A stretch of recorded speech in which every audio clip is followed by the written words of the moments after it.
On behalf of King Khaled Eye Hospital and the Kekesh Global Education Forum, it is a pleasure and an honor for me to introduce my colleague and my friend, Dr. and Professor Enrique Suarez from Venezuela.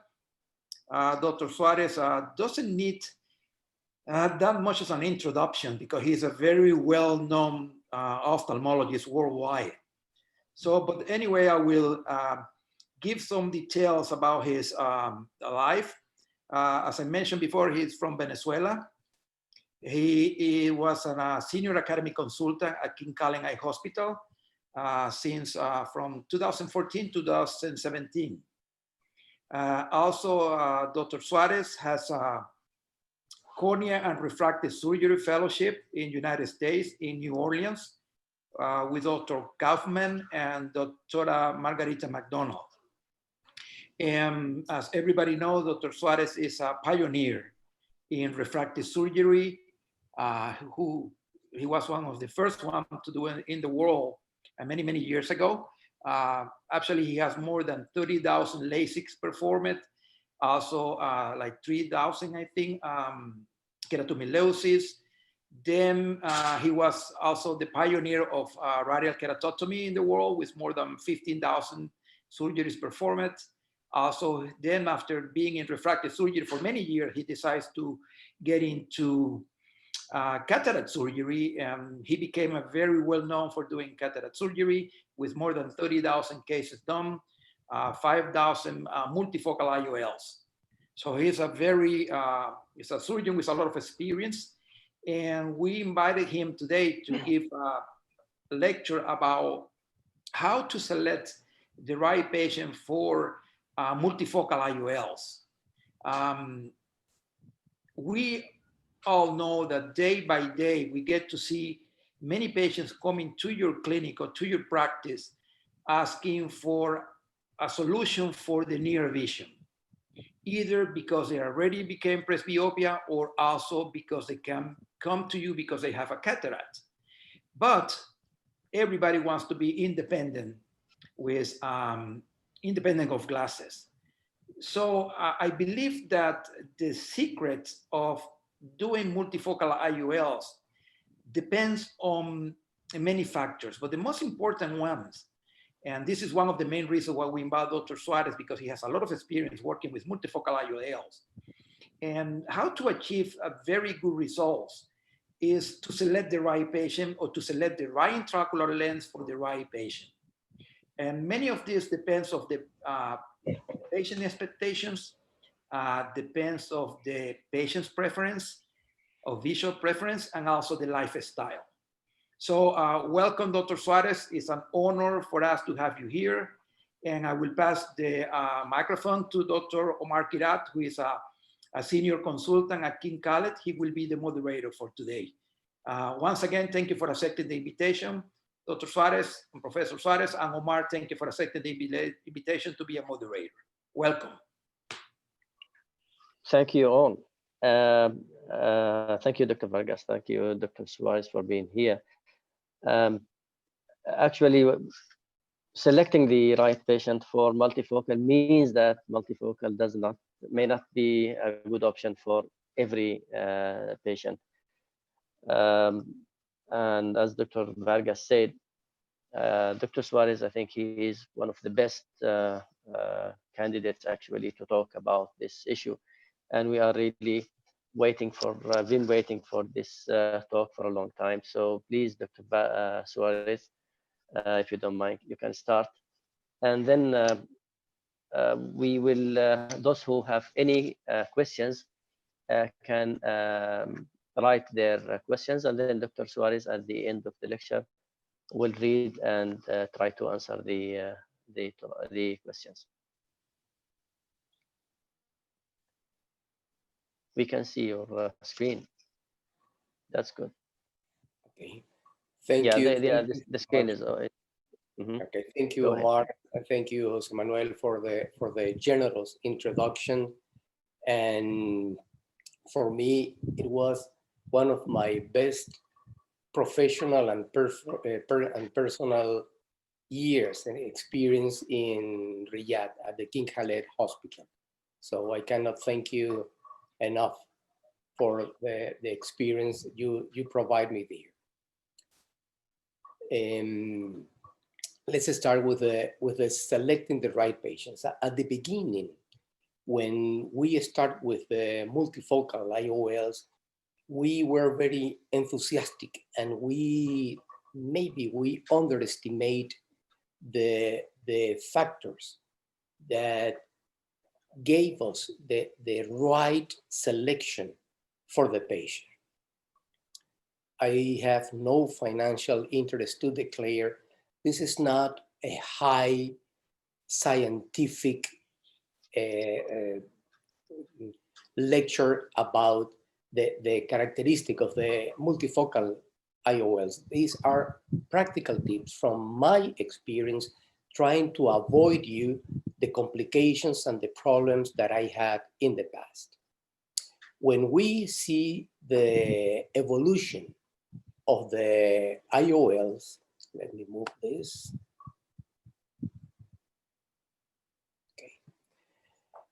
Okay. I started in 2004 using actually they were not multifocal lenses, they were bifocal intraocular lenses. I started with the Restore +4, and then they evolved. In 2007, they started with the aspheric bifocals. 2008, the patients were complaining because the reading vision was too close, so they modified the addition to the IOL plane to a +3, then +2.5 in 2012. And in 2015, I implanted the first trifocal, the real trifocal lens at KKH. It was a very satisfaction because the patients could have a reading intermediate and far decent visual acuity. In 2017, we started with the trifocals, the toric trifocals. And last year, I started experience with the extended depth of focus, but they were multifocal extended depth of focus. And this year, I started a new series with the monofocal extended depth of focus intraocular lens with the eye-enhanced lens.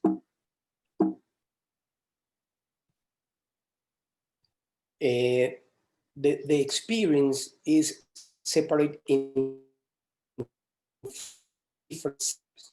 I lived in Venezuela all my life and worked at Centro Médico Docente La Trinidad for more than 20 years, where I gathered the majority of the cases in bifocal lenses. Then from 2014 to 2017, moved to Riyadh at the King Khaled Hospital. And right now I am in Santo Domingo, Dominican Republic. On your right side of the screen, you have the building of the ophthalmology department in Centro Médico Docente La Trinidad in Caracas, Venezuela, where I implanted about 5,000 lenses, 5,000 bifocal lenses. You may see in the green bars that at the beginning, they were mostly for cataract patients. And then I started doing phaco-refractive surgery, clear lens replacement. And by the last 2 years that I lived in Venezuela, the proportion between cataract and clear lens extractions were about the same.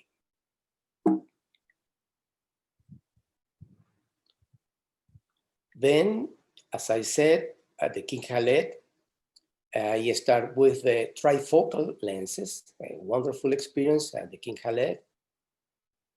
And right now, since 3 years ago, we opened a center in Dominican Republic where we are not only using the trifocals, but also a different type of extended depth of focus intraocular lenses.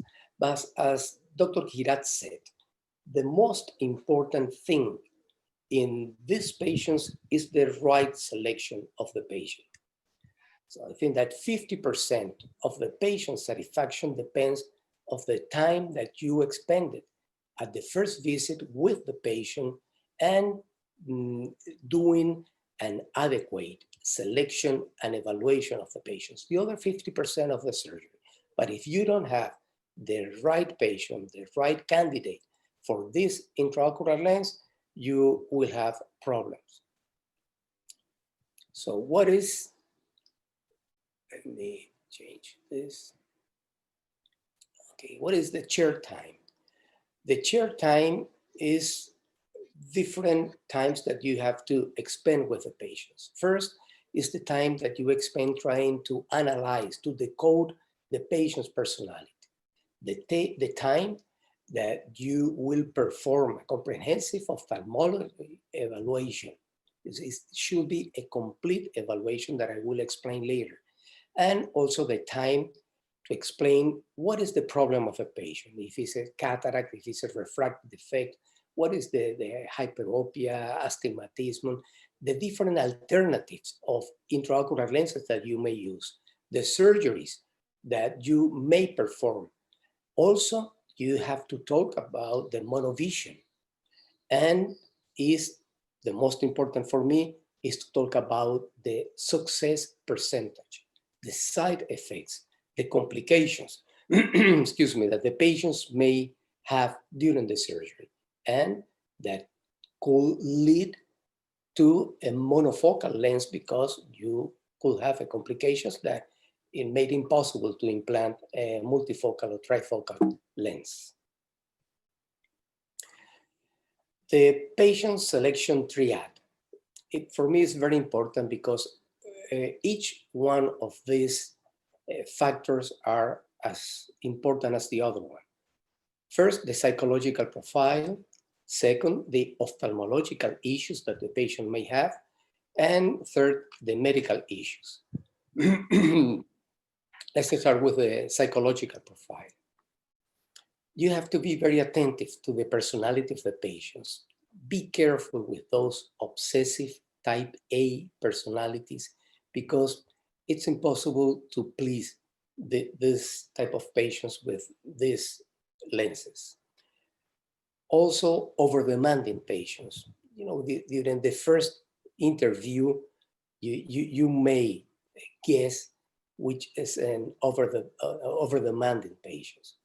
Pay attention to the intellectual level of the person. It's not the same old lady, housekeeper, than an engineer that is very, very active in his profession.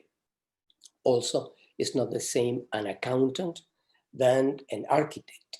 So we have to pay attention to the occupation. The age of the patient is not the same a patient of 75, 80 years old with few long distance demanding vision than a patient that has to work in other activities at young age. Hobbies and sports. It's not the same for a golf player than a chess player. If the patient uses computers, of course, everyone today is using computers, so it's important to take this in mind for the intermediate vision. And also if the patient drives at night frequently. So let's analyze the inclusion, exclusion, and some practical tips. Inclusion criteria. What is the ideal patient for me for a multifocal IOL? Especially the hyperopic, presbyopic patients with cataracts. This is the ideal patient without systemic or ocular history of any disease that could compromise the visual outcome of the surgery. Patients really motivated to reduce the spectacle dependence. It's important, this word, reduce, not eliminate, because you cannot guarantee that you will eliminate the spectacles dependence. Young patients with cataracts, of course, candidates for binocular multifocal IOL implants. For me, the mix and match, the one eye with monofocal for distance and the other one it didn't work. And patients that agree with the risk and side effects that you explained during the chair time. Also, patients with unreal high visual expectations. You know, we are providing the patients with good distance visual acuity, maybe 20/20, 20/20 for reading, and maybe 20/20 for intermediate. But there are some sacrifices in the quality of the visions that the patient should be willing to do. Over the demanding patients, as I mentioned, frequently unsatisfied with the glasses or contact lenses that you prescribed before. Those patients that they are happy with their glasses of contact lenses, don't try to push them, don't try to sell them a surgery for the presbyopia. If they are happy with their glasses and contact lenses, don't offer the surgery. Try to explain the surgery and start the procedure if the patient is seeking, if the patient is asking you for the alternative of a multifocal lens, which everybody knows now. Also, those patients that they were used to monovision, if the patient during the former years were monovision in contacts, their brain and they are used to the monovision fashion. So I don't try to do a multifocal surgery in these patients. I try to replicate what they were used to. Of course, the dominant eye for distance and the non-dominant eye for reading, not exceeding more than 1.5 diopter for reading vision. Also, the low or moderate myopes, clear lens, seeking for presbyopia, refractive lens exchange, those are not good candidates. We cannot replicate the excellent vision that a myope has for close vision with a multifocal IOL. So I reject also those cases. And of course, occupational night drivers, because we have the possibility of the positive and negative dysphotopsias that could interfere with the profession of driving at night. So the patient must accept the possibility to experience the side effects that you were in the time chair, and because they will have some distance vision contrast sensitivity sacrifice, some positive and negative photopsias. The patient should know and accept the possibility to have this. One patient told me, okay, doctor, if this is the price that I have to pay for reading without glasses, I will go ahead with the surgery. But if the patient is not willing to pay that price of those side effects and possible complications, don't offer the multifocal lens to those patients. And it's important, I also mentioned this, to exaggerate the side effects and the recovery time. I remember that when I presented the statistics of my cases, somebody said, how come you can do so many surgeries if you threat the patients with those? Well, I better threat the patient, and the patient decide the surgery, but I don't want that the patient after the surgery will say that I never mentioned the possibility of those side effects, of the possibility of needing occasional glasses. That's important. Don't guarantee that you will eliminate the glasses for all distance. Now, the second factor in the triad, the general medical issues. Exclude those patients with systemic conditions that could affect the eye. Collagen disease, rheumatoid arthritis, because they could have the Sjogren, lupus, diabetes, thyroid disease, immune deficiency syndromes, multiple sclerosis, sarcoidosis, infectious as toxoplasmosis. So any general disease that could affect from the ocular surface to the retina. If they have some of these pathologies, I reject the patient. And finally, the ophthalmological issues. The ophthalmological issues are wide factors, too many factors. First, I don't do patients with more than 3 diopters of astigmatism. I know that today we have multifocal intraocular lenses that you could order with more than 3 diopters, but it's very difficult, the alignment and to get the final result if they have 4 or 5 diopters of astigmatism. Patients with previous ocular surgeries. I don't do patients with previous refractive surgery, especially refractive surgery. I know I have seen many lectures, but we, in our center, we did more than 60,000 LASIK surgeries. And many of those patients had cataract in years later. And don't do refractive surgery patients because the difficulty with the aberrations that you induce with the surgery and the exact calculation of the power of the intraocular lens. If the patient has a monofocal intraocular lens in the other eye, I offer monovision, but I don't offer a multifocal lens. The multifocal lenses needs synergy to work perfect. With one eye only, the quality of the vision, maybe the quantity of the vision is good, but the quality of the vision is not that good in my experience. Patients with any ocular pathology, glaucoma, ocular hypertension, any ocular surface disease, you know that they say that you can treat the dry eye. Yes, you can treat it, but you cannot cure the dry eye disease. An ocular surface disease, you can improve it. You can put the patients with frequent drops and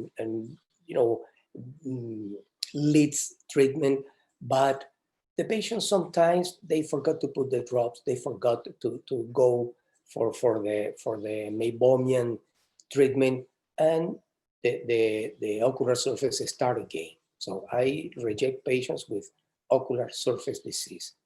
Any type of retina pathology, macular toxoplasmosis, or any pathology in the retina, uveitis, corneal abnormalities, I don't put multifocal lenses if they have any corneal asymmetry, topography asymmetry.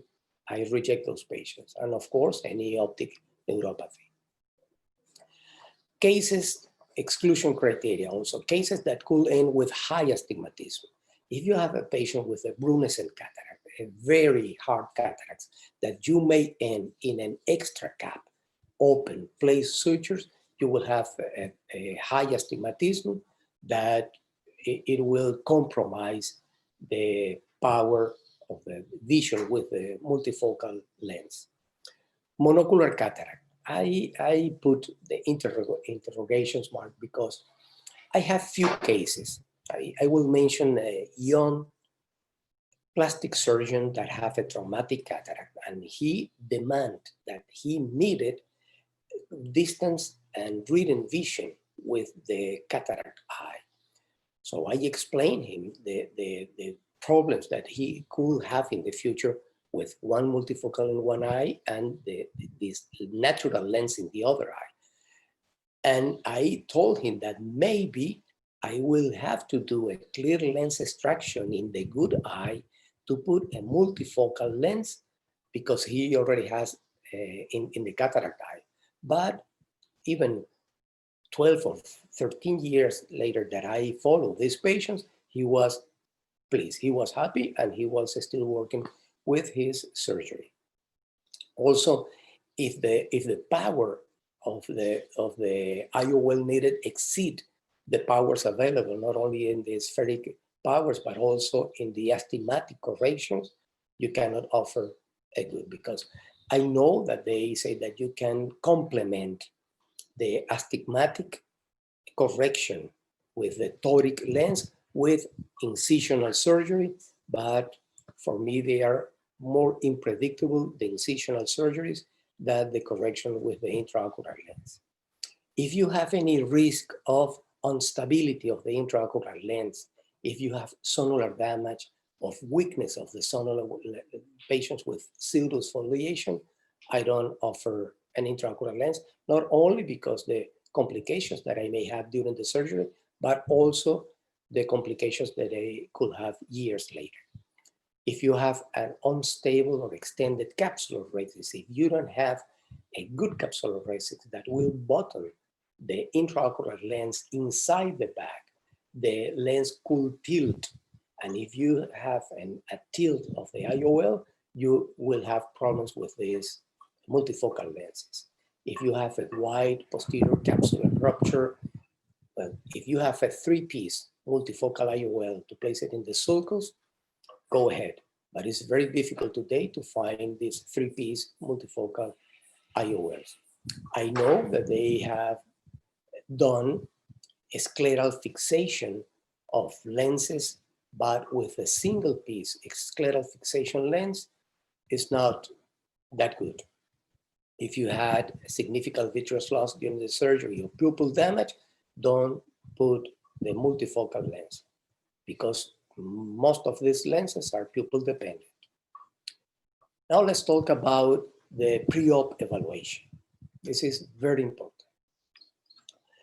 Let's start with the keratometry. If the patient used contact lens, the patient must discontinue the contact lens until you get a stable topographies and keratometry, stable lectures. Use always the same method to measure the keratometry. Topography and tomography for me are the best. Excuse me. Be sure that you get consistent, reliable image and readings. Be careful with the dry eye because you could have two totally different topographies and tomographies if the patient is well lubricated or is not well lubricated. And of course, that will misguide you with the K readings.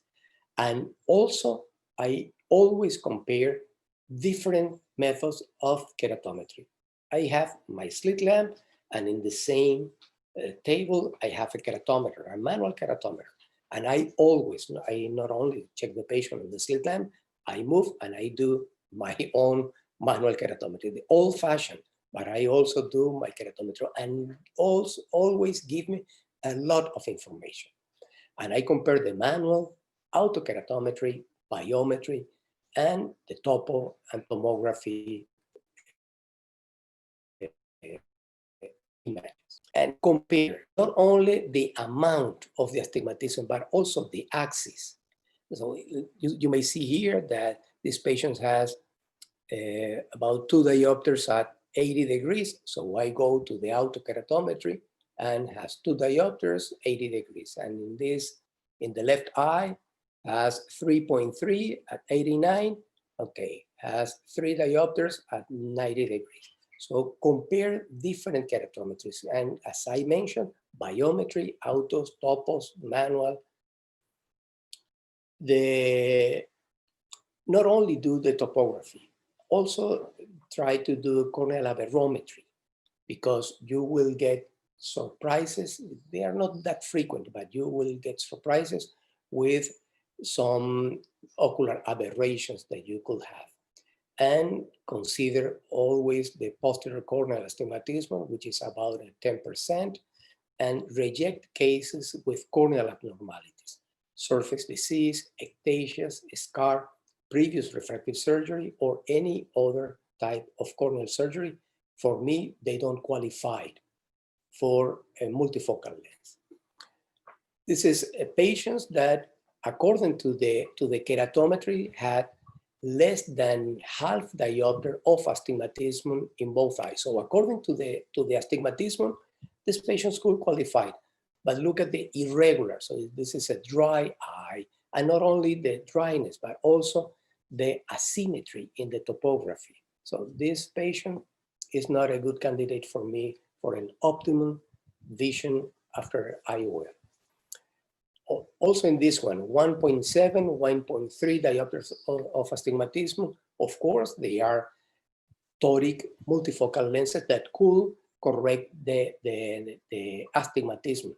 But with this asymmetry in the topography, these patients will not have. If you don't do the topography of these patients, the patient will complain forever because the quality of the vision, because the asymmetry in the cornea with a multifocal lens.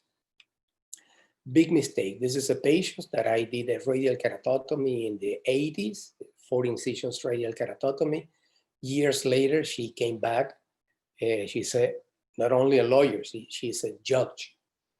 And asking for specifically that she wanted the cataract removed and multifocal lens. I told the patient that she didn't qualify.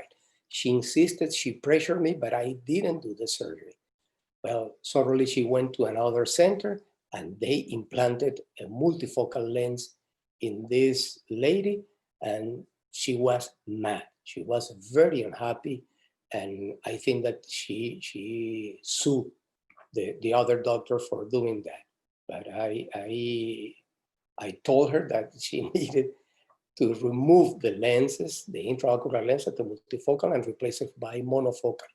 So finally, I lose her. I didn't see her again. Pupillometry. The multifocal lenses may have different central diffractive or diffractive refractive diameters, the center. And according to the pupil size, you may select different type of multifocal intraocular lenses. Be careful with those patients with large pupil, that they are over 3.5, 4 millimeters, because these large pupils could compromise the performance of the IOL. So you have to correlate the diffractive, the central diffractive zone of the lens with the pupil size in photopic and mesopic conditions. Because if the patient has a smaller optical zone, the lens has a smaller optical zone, this could compromise the near intermediate performance when in mesopic conditions, or if the patient has a large pupil. But if the lens has a large optical size, well, the contrast sensitivity and the positive dysphotopsias could be very annoying for these patients. Specular microscopy. This is other test that I request always to all my, not only multifocals, to every cataract patient. And don't pay attention just to the cells density.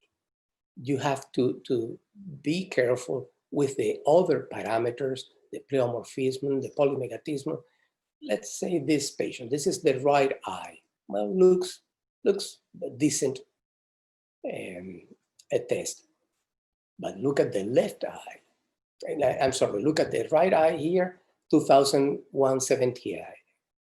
But look at the left eye, same patient, 1400 cells per square millimeter, but look at the other parameters. So this patient doesn't qualify. So sometimes the Fuchs dystrophies, the grade 1, even grade 2 Fuchs dystrophies are not detected on the slit lamp. That's why I always request it, because if you don't do that, the patients will end with a decompensated cornea after the surgery. Biometry. I use the optical coherent interferometry. Always I mention, be careful with the ocular surface disease, the lubrications, because you could have two totally different lectures if the patient has the test with a dry eye or a lubricated eye. Okay, it's not only important the hardware that you have for the biometry, but also the software, especially when we migrate from geometric optics to artificial intelligence formulas. So use the last generation formulas to get better results. Another test that I also request for all my patients, especially for multifocal lenses, is the retina evaluations. I am an anterior segment guy. I don't pretend to know about retina, so I refer the patients to the retina department, to the retina specialist for a comprehensive retina evaluation, and especially for OCT. If the patient doesn't have an OCT, I don't go ahead with the surgery. Lastly, the surgery. The surgery, this is the other 50%. So I analyzed the 50%, includes the chair time and the evaluation and the pre-op technical test that the patients needed. The surgery, there are 3 points that I like to mention. The incision. The incision should be an astigmatic suture, and incision, excuse me. And if you can place the incision in the steepest meridian, the highest K reading, you can use your incisions to regularize some slightly asymmetric corneas. Let's say that you know that your surgical induced astigmatism with 2 millimeters blade is 0.25 or 0.1. So if you know that with 2.2, 2.5, or 2.7, you can have a little more induced astigmatism, you can use, let's say this case, that has an topography asymmetry in the hemimeridian at 80 degrees. So I decide to use a 2.7 blade, place it a little more central at 80 degrees, and I could reduce almost 0.3 diopters and get a better topography. So you may use incisions, but it's important to, as I mentioned, to know the induced astigmatism by yourself. So the astigmatism will depend on the architecture, the size, the position, and especially the how gentle you were with the incisions during the surgery.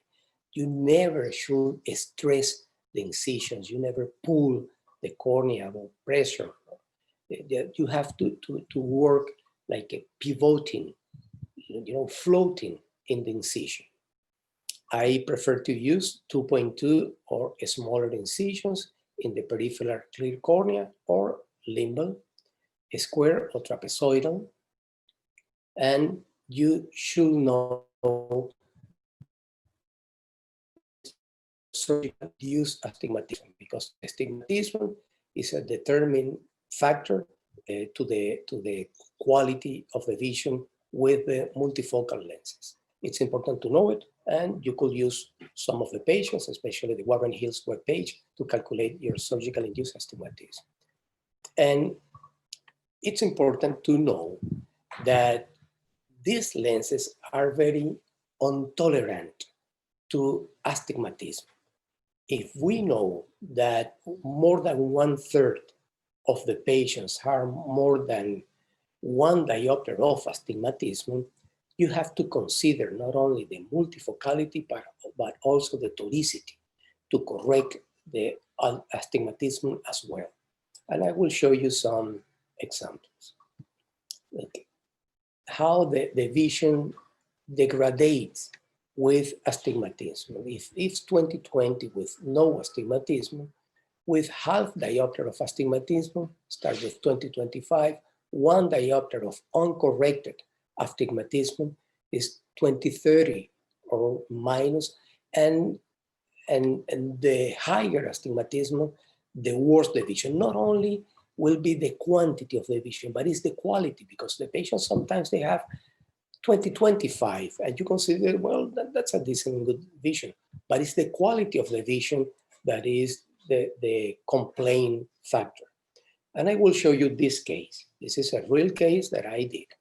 It's a 71-year-old, he was a medical doctor who had a grade 2 cataracts, 20/40, 20/60 best corrected visual acuity, with the manual keratometry, 1 diopter at 5 degrees against the rule.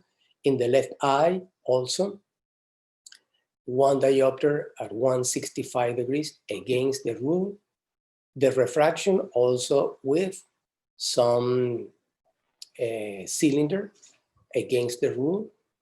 So I did the cataract in 2010, but that time the T2, that was the Alcon toric lens, was not available. In Venezuela, they were just providing from T3 and higher powers. So the toric calculator in the right eye suggested a T2. I didn't have it, and a T3 in the left eye. So since I didn't have the T2, I placed an IQ, I placed a larger incision at 180, trying to compensate some of this astigmatism. And in the left eye, I put a multifocal T3. What happened? The patients ended with half diopter of astigmatism in the right eye, planar in the left. The keratometry astigmatism was exactly the same, but the patient was over-demanding and he was complaining because he said that I saw much better through the left eye. So you have here the autokeratometry, planar in the left eye, and half diopter of astigmatism. The refractive correction was 0.5 at 180. The patient was unhappy, and sometimes you have to do even a PRK, ridiculous, but you have to do a PRK for those astigmatism, especially with against the rule astigmatism. My experience, this is not a law, this is not a rule, a scientific rule, but my experience is that the patients tolerate easily, even up to 1 diopter of astigmatism with the rule, but they don't tolerate low astigmatism against the rule. So what I do is I undercorrect with the rule astigmatisms and I overcorrect against the rule astigmatisms, trying to leave half diopter of astigmatism with the rule. And also because that we know that with aging, we will develop against the rule astigmatism. Second, the capsulorhexis. The size of the capsulorhexis should secure the intraocular lens in the back and uniformly. Don't leave this center or wider capsulorhexis because the lens could tilt. The ideal size is from 4.5 to 5 millimeters.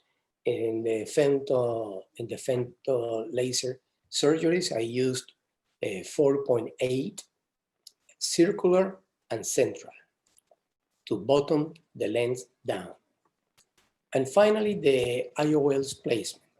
I prefer to orient the lens, if it's a non-toric lens, diagonally in the right eye from 2 to 8, in the left eye from 10 to 4. I try to center with a Purkinje reflex. I know that there are hundreds of theories about the real centration of the lens, but I use the Purkinje reflex to center the lens.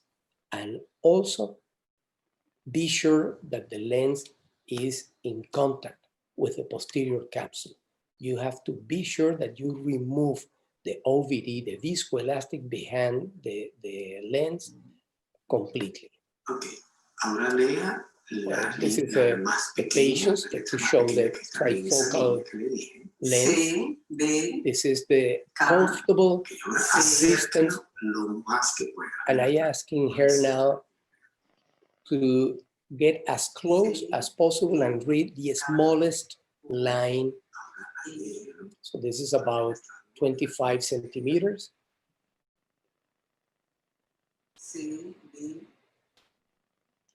She's reading it's 2015. And I said, go as far as possible. This is small print. So they provide good close and intermediate vision from a range from 25 to 70, 80 centimeters. Well, this is anecdotal. This is, here you see, first, this is my very first trifocal lens that I implanted in KKH. It was a patient, he was about 52, 53-year-old, but he had a polar cataract. And after the perfect surgery, I was evacuating, I was aspirating the OVD behind the lens, and exactly in the thinnest area where the polar cataract was, the capsule, the posterior capsule opened. Well, there were no vitreous loss, but I place it here as an anecdote. My very first trifocal lens at KKH. The patient was very happy. It was the other eye. And to finalize the lecture, what are my take-home messages? What are the complaint reasons of the patients? In Spanish, we have the rule of the 5 C's. The first C is calidad de la lágrima, which means quality of the tear film. I think that this is the most underestimated factor that we don't pay enough attention during the evaluation. So we have to be sure that the patient has a natural tearing to guarantee a good quality of the vision. The second, the cylinder. The second C, cylinder, the astigmatism. As I mentioned, these lenses are intolerant to even low degrees of astigmatism. Third, capsula posterior. Capsula posterior is the posterior capsule opacities or folds. If you are completely sure that this is the reason, go ahead and yak it. But if you are not completely sure about the posterior capsule problem, hold on, because once you open the posterior capsule, you will have a hard time replacing that lens if you need it. So before I do that, I refer the patients to the retina department for another OCT. Sometimes you will get surprised that the patient had some minor macular edema after the surgery, which is frequent, sometimes subclinical, and they are compromising the quality of the visions. And we thought that maybe that little pearl or that little fold in the posterior capsule is the reason. And finally, centration of the lens. Centration interrogated, because we have seen real of some multifocal lenses and the patients are completely happy. So this is one of the C's in the Francis rule, but it's okay. Take home messages. You have to advise, you have to warn the patient about uncomfortable visions for 1 week. I usually do the surgery 1 week apart. And I tell the patients that in the first week with just one eye operated, the visions will not be good. You will be uncomfortable of the vision. So that's the reason, because I try to do the second eye as soon as possible. If you leave the patient long enough without the other eye operated, the patients will start complaining, hey, surgery, doctor, I am not sure about the surgery. I don't feel good. I cannot read comfortable. So they need the surgery with both eyes for good performance of the multifocal lens. I tell the patients that you will have severe night halos for 6 weeks. You will not be able to drive at night because you will have a lot of glare and halos. So don't drive, and try to organize your life in matter that you don't drive at night for at least 1 month. Also mention the dysphotopsias, the positive and the negative dysphotopsias.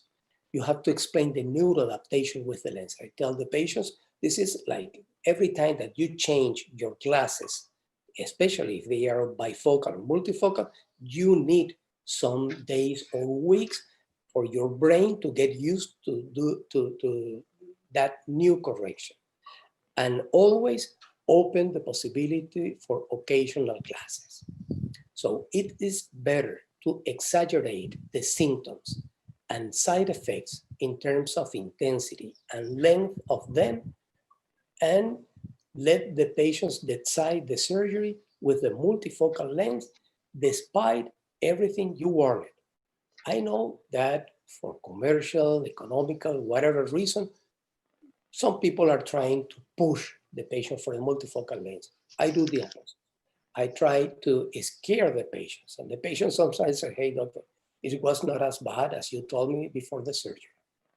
If you explain every side effect and possible complications before the surgery, and the patients accept it, it is his or her responsibility. But if you try to explain the problems after the surgery, it's the doctor's responsibility. Be clear and extensive in your explanations before the surgery, because a proactive situations could turn into a reactive one. Thank you so much. Thank you, Dr. Suarez. Very nice, really, and informative.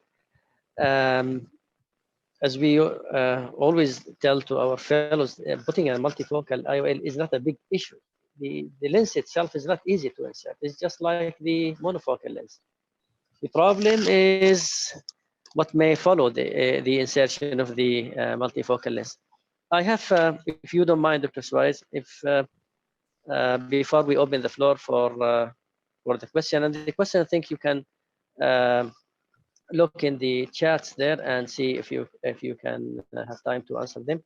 But do you evaluate the angle kappa, the core distances prior to inserting the IOL or not?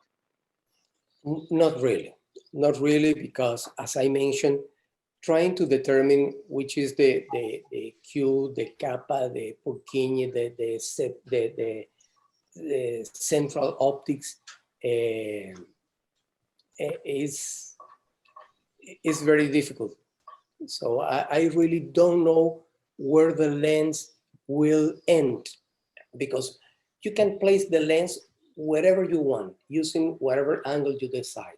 But you have to wait until the back seals and move. You will have some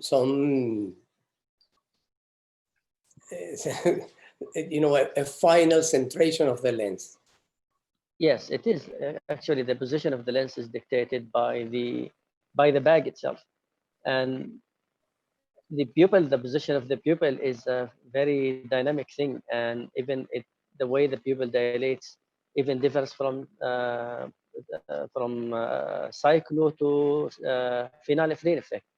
And when we do IOL calculation and do the IOL master, whatever, we sometimes send the patient dilated and sometimes we send the patient undilated. So measuring the distances, the center of the cord distances, the alpha or the kappa, this is something that in my opinion, I think it's not a very fixed thing.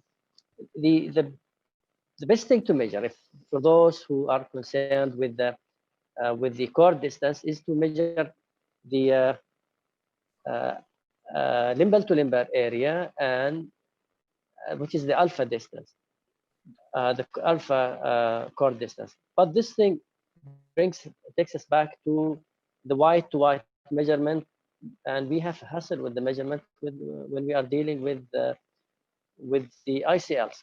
So I think, have you had any cases that later on turned out to have significant angle kappas or cord distances, and the patient was solely unhappy because of that?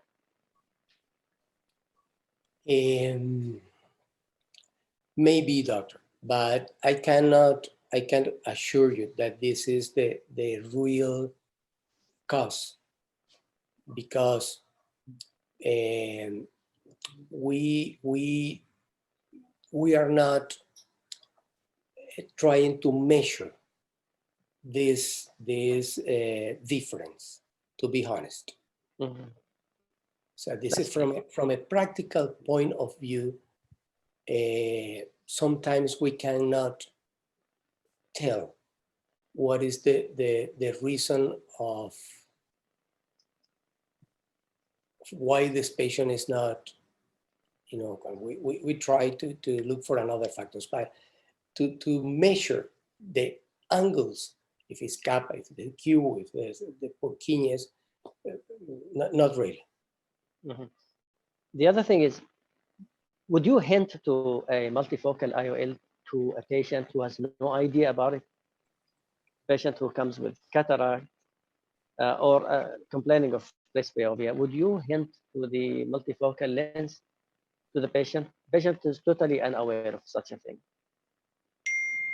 Excuse me, I didn't get the question. If you get a patient that has no idea about the existence of multifocal lenses, Yes. would you hint to the patient Yes. about the presence of such lenses? Yes, of course. When I have the patient for surgery, as I said, in the chair time, you have to educate the patient with the different type of surgeries and the different alternatives. Because if the patient after the surgery know that there were multifocal lens available, if you didn't offer, the patient will be very mad. Very And, annoying.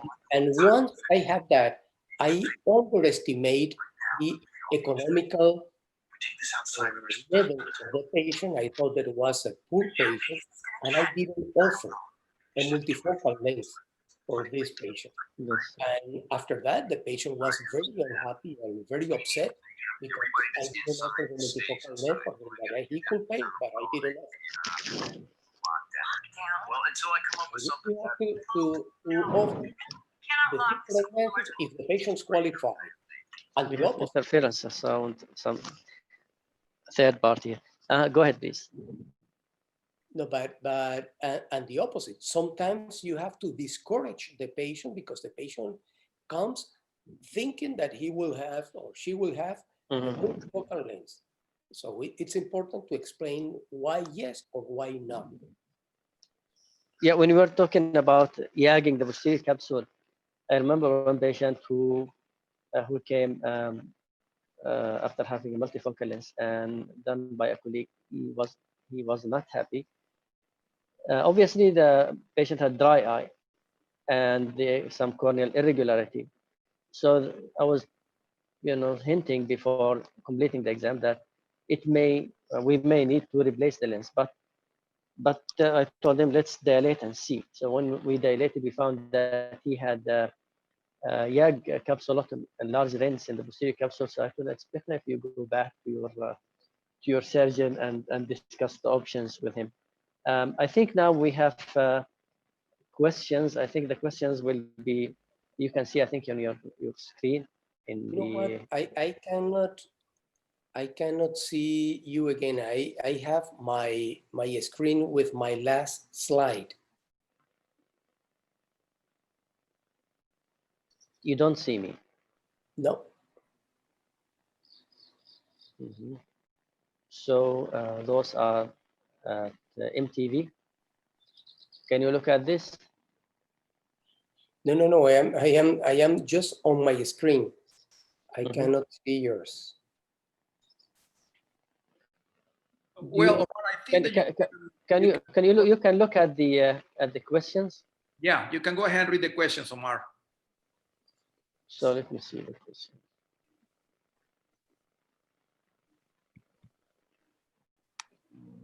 Can you open Q&A? Can you see it? I'll see it now. Okay.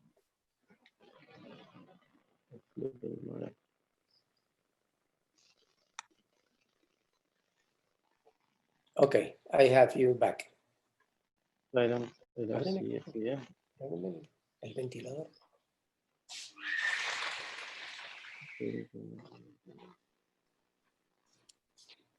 I see the chats, but not the. I don't see the questions. Dr. Vargas? Yes. Yes, I'm I here. don't see the questions. I can see the questions here. I can start with the first question. It's coming from Dr. Sesma. This is a question for Dr. Suarez. He says, what is your opinion about multifocal IOL in childs? Depending of the age, I know that there are some doctors in Spain that they, at any age, they put multifocal IOLs in the pediatric cataracts. I don't feel that comfortable because, you know, as we mentioned, you have to be very sure about the refraction and the biometry of the power of the IOL in the lens. Maybe in the teens or in the early 20s for young patients with cataract, maybe traumatic cataracts or congenitals that evolve. But in babies, no, I don't do it. I don't do it, and I respect the other guys that they do, but I don't do it.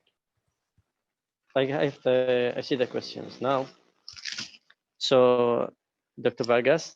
Yes, I'm here. Go ahead for the question. Yeah, the second question, is it wise to make the incision always in the same region and some that astigmatism, especially if it is low to the total calculation? Yes, if That's it's by Dr. Rafael Grolon. Go ahead, please. If you know the induced astigmatism, as I showed, you can use your incision to compensate some minor astigmatism. And if that's so, you have to place the incision where the highest K reading is, where the highest keratometry is indicated. Would this affect your, for example, if you are using a toric lens and yet you make an incision as well? In this case, I think it's going to be a debulking thing, because if the astigmatism is going to be fully corrected by the toric lens, then there will be no need for such a maneuver, because when we do the calculation for the multifocal, for the toric lens, we provide the surgically induced astigmatism and the incision location. And so even if you, for example, elect to do your incision temporally, this you will enter in the calculation page and whatever anticipated surgically induced astigmatism you have. And then the calculator should anticipate this. But maybe if you have an astigmatism that your lens may not fully correct, then you seek the steep meridian. At least this is in my opinion. Seek the steep meridian and try to augment the astigmatic correction by the incision. I totally agree with you, Dr. Kirat. Exactly. There's a question about angle kappa. We will not because it was answered. The other thing is, what's your preferred type of multifocal IOL? I have no. This is sort of like a financial interest. Sort of. Yes, but the one that I prefer, the trifocal that I prefer, is the Panoptics. Panoptics from Alcon. But as I said, now I am trying with the iHands. The iHands is a monofocal extended depth of focus that will give you maybe less positive dysphotopsias, but will not give you the rear vision that some patients are looking for. It will make good intermediate and less halos and glare for distance. But the trifocal, the Panoptics. Yeah, there's a question here about the multifocal IOLs, saying that multifocal IOLs in patients with retinal diseases have a hypothetical contraindication. In a recent paper from Graphi's archives, they were unable to find evidence based suggesting advice against multifocal IOLs in those patients. What is your opinion? So this is one single paper, I guess, and against the years of experience. Can you please address this issue?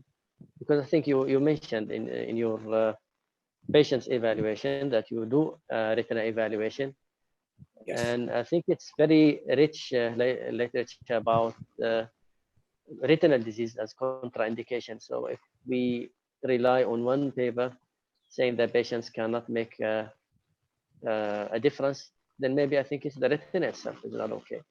It doesn't make Even, a difference for a mono or multi. okay, Mhm. I Go want ahead. to address something. Even a diabetic patient with a normal retina, if I send the patients to a retina evaluation and say, well, there are no retinopathy and there are no alterations, I don't do the surgery because I don't know if in the future the patients will develop a diabetic retinopathy. So just because the general disease, I reject the patients for multifocal. Mhm. The other comment is by Dr. Ahad from our, who's a member of KKIsh, saying that I think Angel Kappa was a bigger issue with refractive IOLs, but with the diffractive ones, it's less clinically evident. Um, there was a comment here by Dr. Osorio, who is also a member of Geosegment Division of KKIsh, saying that in Saudi Arabia, around 75% of the potential patients with multifocal lenses have diabetes.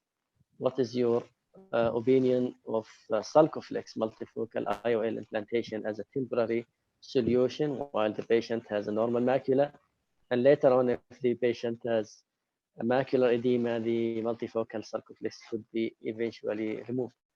One thing to add here is also we work at a referral hospital. So the type of patients that we see at KKIsh is different from the patients that one usually sees in a comfortable private center or I mean, not being a referral center, because most of the patients that we see are either diabetic or going to be diabetic or have corneal diseases or have dry eyes or so and so. So back to Dr. Suarez' comment. What is your opinion, Dr. To Dr. Osorio's comment? What is your comment, Dr. Suarez, please? And that's why I didn't implant so many multifocal lenses in Saudi Arabia because, as you say, we are a referral center and we just got complicated cases. We never saw normal cataracts and without corneal scars or severe dry eye, ectasias a lot, diabetes. So there were a lot of reasons to reject those cases for multifocals. Another question is, with the presence of new generation of multifocal lenses, do you still consider offering restore to your patients? I still consider what? Do you still consider offering restore IOL to your patients? No, restore, no, never. I quit the restore maybe 7 years ago. 7 years ago, I didn't implant more restores, or 6 years ago. No. This a question: where do you recommend to start learning about multifocal IOLs? Between brackets, books or links or articles. I think So that I think that it's better to get close to a surgeon, a tutor that will guide you and be conservative. I know that some lecturers can push you to do a multifocal with ectasias, refractive surgeries, even healthy diabetic retinas. But my advice is be very conservative with the multifocal IOLs. Start with all patients with hyperopia, presbyopia, no astigmatism, and cataract. These are the best patients to start doing this type of lenses. And as you get used to and confident with the surgery, you can start doing more and more cases. But it's with these patients, I said several times, the multifocal lens is a very intolerant lens to any minor ocular or systemic defect of the patient disease. A question from Dr. Gomez. What's your experience with the eye-hands lens? Okay, I started using the eye-hands this year. So my experience is not, as Another question is also about the Etilisa trifocal lens. okay, the Etilisa is good lens. I don't have, I prefer other type of trifocals. But to mention something about the eye-hands, the patients are very satisfied with the quality of the visions for distance and intermediate. For these patients, I am not mentioning them the possibility to get close vision, reading vision. I am telling them at the beginning, I implanted, I didn't mention that they were extended depth of focus. And they were surprised that they had excellent visions for distance and they could use the computer, the cell phone, the dashboard of the car. They have a very satisfactory intermediate vision. I mean, so that was like a plus, a bonus for these patients with the eye-hands, but never offer reading vision with this type of lenses. And don't try monovision or mini monovision with these lenses because I think that they don't work that good. A question about the high order ablation, but I think it was addressed. A question about the rate of removal because of not having good vision. What is the rate of patients requiring removal of multifocal lenses in your practice? It depending of the chair time. If my removal lens incidence is very low, for not saying zero, but it will depend of the chair time that you expend with the patient. If the patient knew the side effects, the patients will not be surprised, and the patients will accept it. And that was the warnings that the patients accepted to have. If you didn't warn the patient, if you didn't explain in detail these side effects, probably you will need to remove the lens. There was a comment here about that the Galili can be used to measure high order aberrations and that it has a role in evaluating patients. Another question is, what is your selection criteria for eye-hands? Is it the same as the trifocal? No. The eye-hands is a very tolerant, and you can offer the patient even with dry eye. You can offer this lens for patients with retina problems because it's a monofocal. This is a monofocal lens, extended depth of focus, but it's a monofocal lens. So the inclusion and exclusion criteria are very different. So would you place this lens in a diabetic patient? Yes.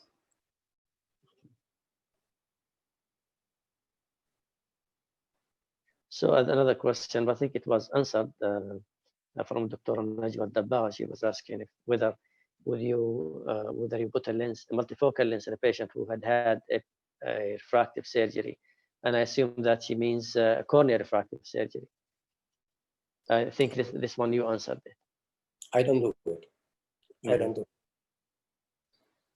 I think that I did one or two cases that the patients had a very low PRK or a very low myopic refractive defect.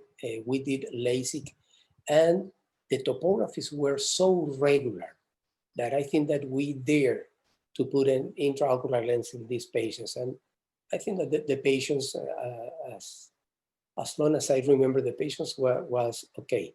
But it was about 1.5 or 2 diopters myopic defect that very smooth and regular topographies. And I think that we did it at the beginning. But today, I wouldn't do it. So another question is, what's your opinion about fine vision trifocal lens?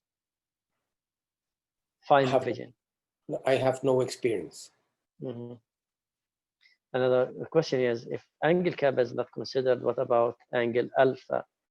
This is what we were talking about, which is whether you judge by the center of the pupil or you go with the limbal to limbal area, because pupil is a changeable thing, and the way the bag itself is centered in the eye is not related to the pupil, but may be related to the limbal to limbal area. But again, measuring limbal to limbal area is not an easy thing. So this talk is about, or this comment here is about the chord distances and the angles alpha, kappa, and the chord distances, because there are some devices that can measure this, and there are people who, in their practice, they look at the chord distances.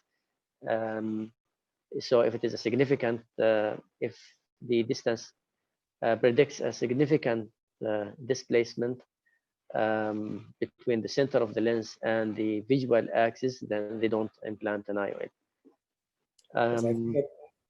No matter what you measure and we try to do with the lens centrations, the lens will move and heal according to the capsular bag, and that is, for me, totally unpredictable. Fair enough. The other question: do you worry about glistening in with the panoptics? No, honestly not. That's good. I see no more questions. I think that there are, no, the last one was about the glistening. I remember many years ago, I was in a meeting for cataract surgery, and Enrique was in this as a speaker and as a panelist. And there is another guy who is in the audience from United States, is Dr. Luis Lu. And he asked to the rest of the panelists, and specific to Enrique, if you have to get a cataract surgery, which will be the choice of the multifocal IOL that you will get?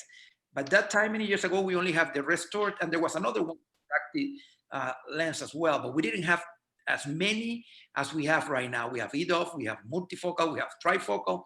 So the question will be for Enrique and for Omar, which will be if you get to get a cataract surgery, which will be your choice in terms of multifocal IOL for you? Because I am a type AAA obsessive personality, I will choose an extended depth of focus, a monofocal extended depth of focus today. Well, okay, this takes me to a comment that I wrote earlier to Dr. Suarez. Is there any way of simulating the situation of multifocality in someone who has a clear lens,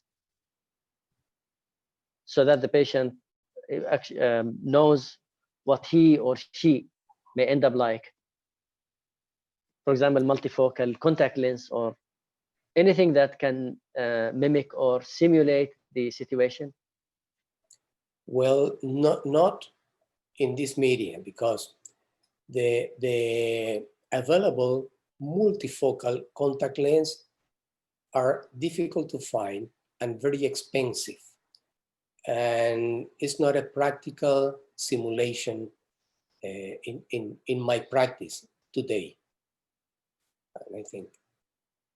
So what about what Dr. Osorio hinted to, which is putting a monofocal and then testing the patients maybe with the sulcus, the multifocal sulcus lens?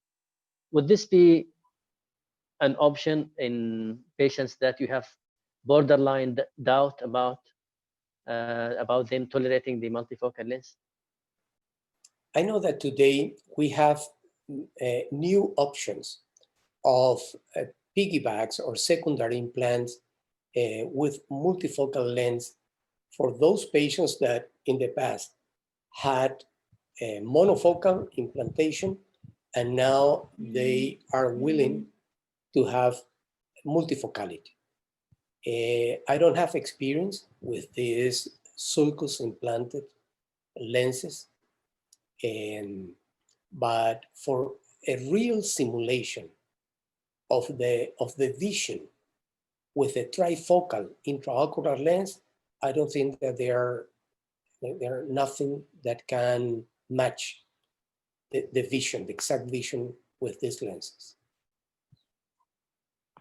And by the way, Dr. Lu, Jose Manuel, you mentioned Dr. Lu, who was the one who taught me to do phacoemulsifications. I went to Pennsylvania, to St. Mary's, and he didn't know me.